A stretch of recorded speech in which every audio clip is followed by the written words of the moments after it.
जालौन से बड़ी खबर। जालौन पहुंची उत्तर प्रदेश सरकार की महिला कल्याण बाल विकास एवं पुष्टाहार राज्य मंत्री प्रतिभा शुक्ला का बयान।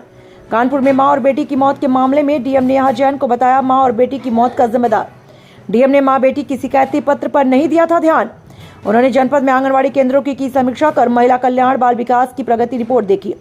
उन्होंने कहा योगी सरकार लगातार आंगनबाड़ी केंद्रों को बेहतर करने की दिशा में कार्य कर रही। महिलाओं को आगे बढ़ाने के लिए सरकार महिलाओं के समूह को बढ़ावा दे रही। आंगनबाड़ी केंद्रों के पुष्टाहार वितरण के साथ राशन भी समूह के माध्यम से बांटा जा रहा। बच्चों के समग्र विकास के लिए आंगनबाड़ी केंद्रों को मजबूत किया जा रहा। इरफान पठान की रिपोर्ट। किस कारण जालौन आए, क्या रहा जालौन आज जालौन आने का उद्देश्य ये था कि हमारे आंगनबाड़ी केंद्र जो प्री नर्सरी स्कूल के रूप में चलाने का उद्देश्य है और हमारी कितनी आंगनबाड़ियाँ बनी, महिला कल्याण बाल विकास में किस तरह से प्रगति हो रही है उसकी आख्या रिपोर्ट देखनी थी, लोगों से मिलना भी था और आगे की किस तरह संचालन होगा वन स्टॉप सेंटर का।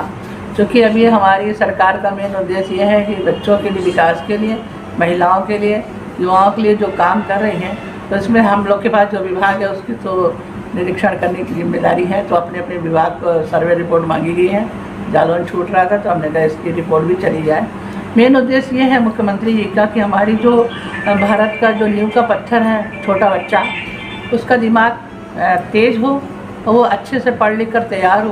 तो आंगनबाड़ी केंद्र में प्रशिक्षण अच्छा दिया जाए, संस्कार सिखाए जाएँ और साथ ही साथ पुष्टाहार दिया जाए, जिससे कि बच्चे का दिमाग मजबूत हो और अच्छा खाना, संतुलित आहार लेकर वह मजबूती से अपने उद्देश्य में आगे बढ़े और पढ़ाई लिखाई करके एक अच्छा नागरिक बने।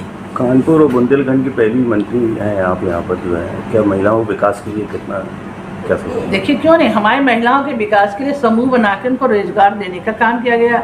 हर आंगनबाड़ी केंद्र में समूह के माध्यम से ही राशन बट रहा है। और वैसे भी अगर हमारा समूह अलग से काम करना चाहता है, जैसे कि मान लीजिए वो अपना अचार बनाता है या झोले बना सकता है या सिलाई यूनिफॉर्म का काम कर सकता है या कुछ छोटा प्रोजेक्ट लगा सकता है, ऐसे काम के लिए पार्लर खोलें।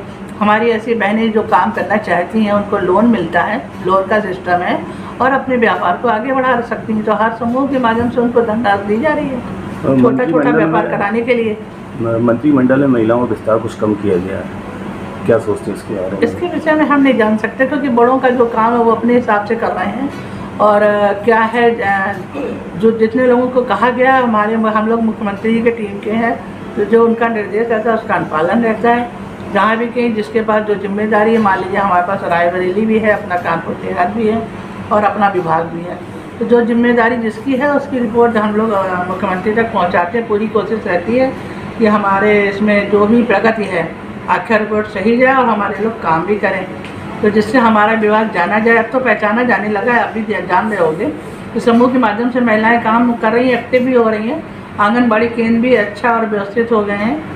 बच्चों को पढ़ाई के लिए प्रशिक्षण देने के लिए भी प्रति हम लोग काम कर रहे हैं। और अभी इस समय चूँकि गर्मियाँ ज़्यादा थी तो 15 दिन के लिए बच्चे नहीं आ रहे थे, लेकिन जुलाई से पुनः बच्चे भी आने लगेंगे। तो उनके ध्यान देने के लिए जो शक्ति मिशन योगी जी ने चलाया, इसमें स्वास्थ्य है, सुरक्षा है और साथ ही साथ स्वावलंबन है। कानपुर देहात में एक आपका विवादित बयान रहा, कौन सा? विपक्ष कह रहे हैं कि महिलाएं तो जलती हैं, कुछ ऐसा तो नहीं, हमारा कभी महिलाएं नहीं जलती हैं। कभी महिलाएं क्यों जलेंगी? हमारा कभी विवादित में हमने कभी नहीं कहा, इस तरह की कोई बात हमने कही नहीं कभी। बल्कि ये तो डीएम के कारण हुआ कि वहाँ के डीएम ने इंटरेस्ट नहीं लिया और उनका काम नहीं किया। तो क्यों मेरे पास है, हमारे द्वारा लेटर भी दिया गया था उनको। वो एक्चुअली ज़मीन उनकी थी भी नहीं, वो तो जीएस लैंड थी, उस पर रिपोर्ट हो रही है और जो निर्णय आएगा वो सामने है। उस पर तो विधानसभा में भी देखिए, विपक्ष तो देखिए कुछ भी कह सकता है, लेकिन महिलाएं क्यों जलेंगी? महिलाओं को क्या जरूरत है जलने की? महिलाएं तो स्वावलंबन के साथ खड़ी रहें।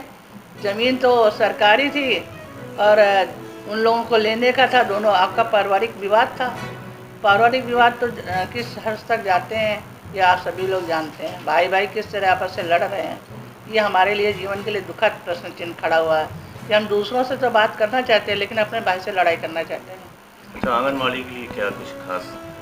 आंगनबाड़ी के लिए ये खास है कि आंगनबाड़ी केंद्र जितने भी हैं उनको रिपेयर किया जाएगा, पानी की व्यवस्था से दुरुस्त किया जाएगा, बिजली की व्यवस्था से दुरुस्त किया जाएगा, शौचालय बनेंगे बच्चों को और ये स्कूल प्री नर्सरी स्कूल के रूप में चलाएंगे। के लिए 2500 रुपये का देने का प्राविधान है। हमारी जितनी विधवा बहन है उनकी किसी की पेंशन पेंडिंग नहीं रखी जाएगी। अब तो ये भी कह दिया गया है जो हमारी विधवा बहनें हैं उनके बच्चे जो तो पढ़ाई के लिए हैं उनको बाल सेवा योजना में जोड़ कर उनके बच्चों की पढ़ाई की व्यवस्था हो जाएगी, जिससे कि उनको 6,000 रुपये तो मिलने लगेंगे। मान लीजिए 2 बच्चे चाहते हैं सुविधा 2,500, 5,000 और 1,000 पेंशन का 6,000 एक विधवा बहनों को मिलने लगेगा तो उसका घर परिवार चलने लगेगा।